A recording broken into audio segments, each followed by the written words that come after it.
जब मैं छोटा बच्चा था मैं सोचता था मेरे पास एक लैम्बोर्गिनी होगी, बड़ी सी मैंशन होगी, सुपर मॉडल वाइफ होगी और लाइफ सेट। फिर मैं थोड़ा बड़ा हुआ, मैंने सोचा यार एक सिविक होगी, बड़ा सा मकान होगा, सुपर मॉडल तो मुश्किल है लेकिन खूबसूरत सी वाइफ होगी और लाइफ सेट।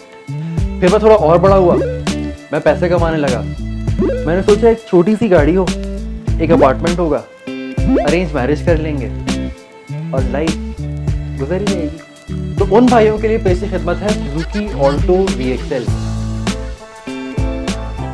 तो Suzuki launch the Alto to replace the Mehran, लेकिन इसका मतलब हरगिज़ ये नहीं है कि वो मेहरान के ही लेवल की एक पुरानी सी खटारा सी गाड़ी है।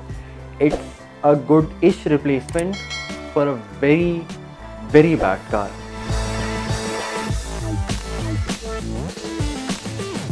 इंजन की जब स्पेक्स की बात हम करना शुरू करते हैं तो it sounds very techy but it's not. असल में सुजुकी में है 668 cc dual overhead cam 12 valve engine with variable valve timing. I know sounds very complex but it's not. आजकल हर दूसरी तीसरी गाड़ी में यही फीचर्स दिए जाते हैं, बट इतने सारे फैंसी वर्ड्स का मकसद क्या है? Let's break it down. First of all 668 cc engine है तो it's a very small displacement engine, बहुत कम फ्यूल खर्च करता है and gets you from point A to point B. Then comes in the dual overhead cam. ये engine एक dual cam setup इस्तेमाल करता है। एक कैम शाफ्ट चलता है जो कि इंटेक वाल्व्स को ऑपरेट करता है और दूसरा कैम शाफ्ट चलता है जो कि एग्जॉस्ट वाल्व्स को ऑपरेट करता है। This helps the engine run very smoothly. इसमें ओवरफ्लो नहीं होता, इंजन अंडर रन नहीं करता और पावर बड़ा एफिशिएंटली क्रिएट होता है। Then you move on to the 12 valve. तो बेसिकली हर सिलेंडर में 4 वॉल हैं, 2 वॉल जो है वो अगेन इनटेक को कोऑपरेट कर रहे हैं, दूसरे बाकी के जो 2 वॉल हैं वो एग्जॉस्ट को ऑपरेट कर रहे हैं। Again it also helps with the efficiency and some sort of a power generation setup as well. इसके बाद आता है वेरिएबल वाल्व टाइमिंग। इस सेटअप को सबसे पहले इंट्रोड्यूस कराया था होंडा ने by the name of VTEC। Now 100 बातों की एक बात, बेसिकली आपके लो RPM पे वॉल्व कम टाइम के लिए खुलता है, हाई RPM पे वॉल्व ज़्यादा टाइम के लिए खुलता है, विच क्रिएट्स मोर पावर। इसको और डिटेल में जानने के लिए हमारी सिविक वाली वीडियो देखें, will put the link in the description और यहाँ पे भी कहीं पे लिंक आ रहा होगा। फर्स्ट इम्प्रेशन, गाड़ी खासी रिस्पॉन्सिव है। अभी अगर मैं इसको पढ़ भी रहा हूँ तो as opposed to a city car, अगर आप इसको पुराने वक्तों की 800 सीसी गाड़ियों से कंपेयर करते हैं, it still got a bit of more power. Surprisingly एक चीज़ जो मुझे अच्छी लगी गाड़ी में वो ये है कि आइसोलेशन खासी अच्छी की है इसमें सुजुकी ने। If you compare it to some of the other model जो इस कैटेगरी में है तो उसके ऑन पार आइसोलेशन है। आपको बाहर की इतनी शोर शराबा आता है, ऑब्वियसली मर्सिडीज़ में नहीं बैठे हुए, लेकिन उस हिसाब से नहीं आता जितना आप एक्सपेक्ट करते हैं। सो ऑल इन ऑल इस गाड़ी में सुजुकी ने एक्सपेक्टेशंस को बीट किया है।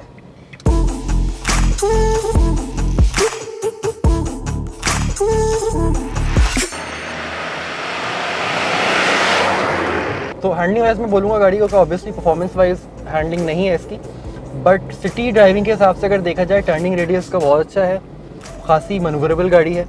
और शहर में आपको ख़ास तौर पे कराची, रावलपिंडी, लाहौर जैसे शहरों की ट्रैफिक में आपको इसी तरह की गाड़ी चाहिए होती है जो कि छोटू सी हो, कहीं भी फिट हो जाए, चलाने में ईजी रहे, AC लगा के आप ऑफिस जाएँ उसका, and that is the whole purpose of this car. तो भाई लड़के ने पैसे कमाना शुरू कर दिए हैं और गाड़ी ले ली है ब्रांड न्यू। और ब्रांड न्यू गाड़ी में सबसे पहली चीज़ आप देखते हो गाड़ी की फील कैसी है, गाड़ी सुन है कि नहीं है, गाड़ी में खड्डे पता चल रहे हैं कि नहीं चल रहे। तो which is why Suzuki uses a combination of McPherson strut and torsion beam suspension. बहुत कॉम्प्लिकेटेड चीज़ें हैं और you can't really expect a lot of high performance cornering with this setup. लेकिन ये है कि यार गड्ढे पता नहीं चलते, गाड़ी जो है वो चासी पे इतना जोर नहीं पड़ता ड्यूरिंग शट्स एंड बम्प्स, और आप पॉइंट A से पॉइंट B थोड़ा सा कंफर्टेबली पहुंचते हो। अब देखो ये इंजन है वो पावर प्रोड्यूस कर रहा है, और कसम से पावर प्रोड्यूस कर रहा है। कितनी प्रोड्यूस कर रहा है ये नहीं पूछना। अब देखो जब इंजन ने पावर बना दिया, you have to find some mechanism to put it on the ground. पहला जो स्टेज आता है वो आता है transmission. So Alto uses a 5-स्पीड मैनुअल ट्रांसमिशन। हमने जिस गाड़ी का रिव्यू किया it's the VXL model which uses an AGS सेटअप। AGS AMT ट्रांसमिशन, जिसका कहते हैं ऑटोमेटेड मैनुअल ट्रांसमिशन, उसका एक फैंसी नाम रखा है सुजुकी वालों ने, and which basically uses a set of gears in everything, लेकिन उसको ऑटोमेटिकली वो गेयर शिफ्ट कर रहे होते हैं। This is close to the CVT transmission, लेकिन CVT में जैसे मैंने बताया था गेयर बॉक्स नहीं होता, इट्स ऑल कंटिन्यूस, और गाड़ी पुलिस और बेल्ट की रेशियो को कम ज़्यादा करके पावर को जो है ट्रांसफ़र करता है। But in the AGS setup you got a set of gears, लेकिन वो ऑटोमेटिकली ऑपरेट हो रहे होते हैं। इसमें फ़ायदा भी है, नुकसान भी है। फ़ायदा ये है कि you know the old school drivers, हमें आदत हो गई कि जब गियर शिफ्ट हो 5000 RPM पे, गाड़ी पीक टॉप पॉइंट पे हो, तो एक झटका सा आता है, साउंड चेंज होता है, and then you get in the flow. CVT में ये चीज़ ख़त्म हो जाती है, that's a good part. But CVT में फ़ायदा ये है कि the transmission is way smoother, power delivery बहुत स्मूथली हो रही होती है, you don't feel any jerk.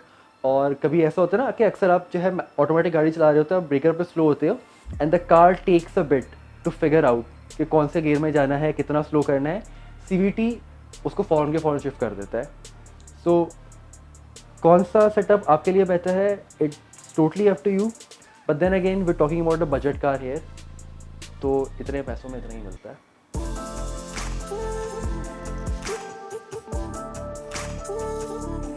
अच्छा, बजट कार्स में बड़ा इशू फेस होता है कि गाड़ी चलाते हुए जो है आपको खट खट खट की डिफरेंट इंटीरियर से आवाज़ें आ रही होती हैं, पैनल्स जो है आपस में रगड़ खा रहे होते हैं।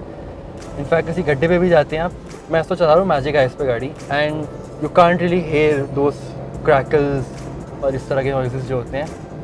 That's pretty good. Automatic gear box भी गाड़ी का खासा रिस्पॉन्सिव है। तो ऑल्टो का जो VXL मॉडल है वो ऑटोमेटिक है, एक खासा नोन फैक्ट है ये, और गियर बॉक्स भी इसका मुनासिब रिस्पॉन्सिव है, आपका शहर में तंग नहीं करता आपको। It's always, it feels like कि गाड़ी ने एक गियर आपके लिए रेडी रखा हुआ है, इट नोज़ कि आप कब क्या करने वाले हो, which is a surprise and a pleasant surprise. मैंने काफ़ी इस चैनल पे हमने इससे पहले जो ऑटोमेटेड मैनुअल और CVT ट्रांसमिशन जो गाड़ियाँ रिव्यू की हैं, उनके हिसाब से गियर शिफ्ट टाइम में अगर देखें तो काफ़ी रिस्पॉन्सिव है। Fourth, just like that. गाड़ी के अंदर बैठते ही जो गाड़ी के बाहर रेट्रो फ्यूचरिज्म की एक वाइब क्रिएट की थी, वो अंदर भी इसी तरह कंटिन्यू की गई है। इंटीरियर पैनल्स में देख रहा हूँ, दे आर वेरी मिनिमलिस्टिक, और उसके अंदर एक पॉलीगोनल स्टाइल को यूज़ किया गया है, पॉलीगोनल शेप्स को यूज़ किया है, which still gives that retro futuristic vibe.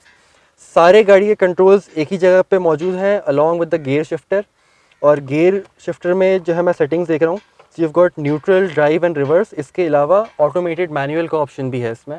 Instrument cluster बहुत ज़्यादा सिंपल है, it's showing the information that you need, और कोई जो है आउट ऑफ द बॉक्स कोई इतना क्रेजी टेक नहीं है यहाँ पे। But then again it's a budget car, और बजट कार के लिहाज से I personally I am pretty impressed, क्योंकि मैं एक्सपेक्ट नहीं कर रहा था, जिस तरह हमने शुरू में बात की मेहरान की और सारी चीज़ों की। After Mehran this car is still a huge step up. लोगों की आदत है बोलने की, जो फेसबुक पे कमेंट्स करते हैं, अब जाहिर सी बात है आपके पापा ने सिर्फ एक दिला दिया आपको, तो आप बोल सकते हो। But if somebody is buying their first ever car, I think this is a very good option. हाँ, कुछ कमियां हैं, ये जो मटेरियल है प्लास्टिक का, ये अब हमने बोलना छोड़ दिया है। अब हम गाड़ी रिव्यू करने जाते हैं तो अपनी एक्सपेक्टेशंस को पहले से ही कम कर लेते हैं, क्योंकि हमें पता है कि यार मैन्युफैक्चरर ने पैसे बचाए हैं।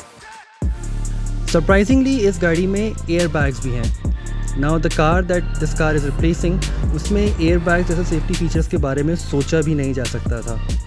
इस वक्त गाड़ी माइलेज दे रही है 15 किलोमीटर्स पर लीटर, जो कि कम है। मेरी बात हुई थी गाड़ी के ओनर से, वो बता रहे थे कि उनको गाड़ी को ट्यूनिंग का ड्यूरेशन लग चुका है, तो जैसे ही वो गाड़ी को ट्यून अप करा लेते हैं तो नॉर्मली ये गाड़ी जो आपको स्टॉप एंड गो ट्रैफिक में 17 तक का एवरेज दे देती है, और हाईवे पे 18-19 तक जो है हम बात कर सकते हैं, विच इज़ अगेन जो आपको जो मकसद है गाड़ी का वो पूरा होता है। It gets you from point A to point B, और आपकी जेब पे ज़्यादा वजन भी नहीं डालती गाड़ी।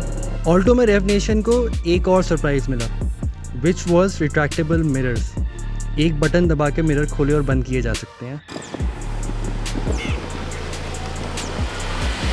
कि गाड़ी में फैक्ट्री से रिवर्स पार्किंग कैमरा आता है, you get this very cool touch screen panel, और इसमें जो है वीडियो आउटपुट भी है और ऑडियो आउटपुट भी है। यू गॉट ब्लूटूथ कनेक्टिविटी, जो कि मेहरान की रिप्लेसमेंट से आप एक्सपेक्ट नहीं कर रहे थे, तो यहाँ पे आके गाड़ी ने एक्सपेक्टेशंस को बीट किया है। अच्छा, इस प्राइस रेंज में जो हेड टू हेड गाड़ी का कंपैरिजन है वो डायहाट्सू मीरा जो कि इससे पिछले वाली जनरेशन है उससे होता है। इसके अलावा जो निसान डेज है और सुबरू के 2-3 मॉडल्स हैं वो थोड़ा सा प्राइस पॉइंट में ऊपर निकल जाते हैं, वो थोड़ा सा जो है फिर आप कल्टस और वैगन आर की प्राइस रेंज में आ जाते हो। और अगर प्राइस रेंज की बात कर रहे हैं तो इस मॉडल की कीमत होनी चाहिए है 12 से 13 लाख। जो 15.5 लाख की जो एक्स फैक्ट्री प्राइस है वो कंपनी ओवर चार्ज कर रही है, but then again Pak Suzuki को पता है कि जो उनके लॉयल कस्टमर्स हैं, इसके अलावा जो प्रैक्टिकल बायर है वो देखता है कि 5 ईयर्स वारंटी मिल रही है, इसमें आफ्टर सेल सर्विसेज हैं, एंड देन पाक सुजुकी के पार्ट्स तो इस तरह से है कि आपको किसी भी दुकान से मिल जाते हैं। इसके अलावा मीरा का एक फ़ीचर है जो कि इको मोड पे गाड़ी खुद जाके सिग्नल पे बंद हो जाती है, फिर आप ब्रेक या एक्सीलेटर कुछ प्रेस करते हैं तो गाड़ी स्टार्ट हो जाती है। इस तरह के फीचर्स इस गाड़ी में मिसिंग है। आई वुड रिकमेंड पाक सुजुकी कि आपके जापानीज़ मॉडल में भी आई एम प्रीटी श्योर कि ये फ़ीचर होगा, तो पाकिस्तान की मार्केट के लिए भी इस फीचर के बारे में सोच लिया जाए तो बुरा नहीं है। गाड़ी जितनी कंफर्टेबल दिखती है उतनी कंफर्टेबल है नहीं, लेट्स बी ऑनेस्ट, क्योंकि गाड़ी की मैंने शुरू में बहुत ज़्यादा तारीफ़ें कर दी हैं, तो मुझे पता है कमेंट्स में जो है हमारे रेवनेशन के वॉरियर्स आने वाले हैं, असलान भाई ये बात आपने कैसे बोल दी, सुजुकी ऑल्टो में बड़ा मसला है। हाँ, गाड़ी परफेक्ट नहीं है। सीट्स अगर दूर से खड़े होकर देखो तो बकेट इश डिज़ाइन है इसमें, लेकिन बैठने के बाद जो है वो थोड़ा सा आपको अंदाज़ा हो जाता है कि नहीं यार बजट कार में बैठे हुए हो। पीछे अगर हम आगे बैठते हैं तो सुजुकी ने एक बार फिर मेरी एक्सपेक्टेशंस को मात दी, और मेरी हाइट है 6 feet 2 inch, and if you see कि आगे भी जो है काफ़ी लेग रूम है, I have got enough leg room, I have got enough head room, लेकिन लेग और हेड रूम के अलावा और कुछ खास है नहीं। सीट्स हैं कंफर्टेबल हैं, they not super comfy, they not के आप कोई प्लश सीट नहीं है। अगेन यार it's a city commuter car, तो आई पर्सनली वुडंट रिकमेंड कि इस पर रोड ट्रिप करो, जाके लंबे लंबे जो है पाकिस्तान टूर वगैरह करो, उसके लिए जो है दूसरी गाड़ियाँ देख लें। But I think for daily commute अगर कार पूलिंग कर रहे हो, 4 लोग बैठ के ऑफिस जा रहे हैं, तो I think you got enough. Moving on to the back, शहर में रहने वालों को पता नहीं हो गाड़ी लेने से पहले बूट स्पेस देखना होता है, बिकॉज हमारी ग्रोसरी जो है वो बहुत ज़्यादा होती है। So if you look at the back, first class में इतना कोई ख़ास आपको बूट स्पेस नज़र नहीं आ रहा, but once you do a little bit of an effort तो एम्पल बूट स्पेस है। जरा से अगर दिखाएं आप तो you've got ample boot space in the back। और इसके अलावा again Pak Suzuki beating expectations for some reason. क्या हो गया है सुजुकी को? if you look at the back तो काफ़ी एक ऑर्गेनाइज स्पेस मिलता है, कंपनी आपको खुद इन्फ्लेटर देती है और जैक भी ऑफिस कंपनी की तरफ से आता है, and this is again a very different material, कोई सादा गत्ता नहीं डाला हुआ है, तो हेयर एंड देयर एफर्ट की है, और कहते हैं क्रेडिट वेयर इट्स ड्यू, तो good stuff. Budget car shoot out है, shoot out which means that we need to find out which is the best, और बेस्ट का पता लगाने के लिए एक स्कोरिंग क्राइटेरिया होता है, कोई साइंटिफिक टेस्ट होते हैं, and this series is all about that criteria. हम गाड़ियों को स्कोर करेंगे आउट ऑफ 80। 8 कैटेगरीज होंगी, each category stands for 10 points. Categories हमारी हैं practicality, maintenance, running cost, longevity, performance, comfort, specs and value for money. So the Alto is pretty practical, which is why हमने practicality department में इसको दिए हैं 8 points. देखो कोई राज की बात नहीं है कि सुजुकी की गाड़ियाँ मेंटेन करना कोई बड़ी बात नहीं है। इस गाड़ी के स्पेयर पार्ट्स आपको परचून की दुकान से लेकर दूध की दुकान पे भी मिलेंगे। So for maintenance, this car scores 10 on 10. Dual overhead cam 660 CC और VVT सेटअप के बाद 17 to 18 किलोमीटर्स का mileage is not a surprise, which is why the Suzuki Alto scores 9। Alto को लॉन्च हुए अभी 5 साल नहीं हुए हैं, तो अभी आई डोंट थिंक कि सड़क पे कोई भी ऐसी गाड़ी है जिसकी वारंटी ख़त्म हो चुकी है, और असलियत खुलती है वारंटी ख़त्म होने के बाद। So in longevity this car is a question mark. और एक बात मैं बार बार पीटे जा रहा हूँ कि 660 cc dual overhead cam VVT engine है, तो मेरे भाई जब परफॉर्मेंस की बात होती है ना, 5-2 और ख़त्म करो। AC बहुत दमदार चलता है, सीट्स कंफर्टेबलिश हैं, इनफ लेग रूम है, इनफ हेड रूम है, विच मीन्स दैट कंफर्ट में ये गाड़ी लेती है 6 पॉइंट्स। अब 6 इसलिए है कि 7 सिविक को देंगे, 8 लैंड क्रूज़र को देंगे, 9 रेंज रोवर को देंगे और 10 मर्सिडीज़ को देंगे, तो ऑल्टो को कितने देने चाहिए? अब स्पेक्स में देखो, अब स्पेक्स में इस गाड़ी में सिर्फ एक डिजिटल टैकोमीटर है, इसके अलावा रेयर व्यू कैमरा और टच स्क्रीन पैनल के सदके 6 दिए। Now the most important question of all कि इतने पैसे में कितना मिलेगा। देखो, अगर ये गाड़ी 12 से 13 लाख रुपए की होती तो we would have given it 10 on 10 on value for money, लेकिन ये गाड़ी 12-13 लाख से बहुत महंगी है, which is why in the value for money department 7। Overall Suzuki Alto ने स्कोर किया है 51 आउट ऑफ 80 और हमें नहीं पता कि ये अच्छा स्कोर है या बुरा स्कोर है। We don't have a frame of reference. अगली गाड़ी रिव्यू करने के बाद will find out where the Alto stands. तब तक के लिए स्टे सेफ, कीप रनिंग।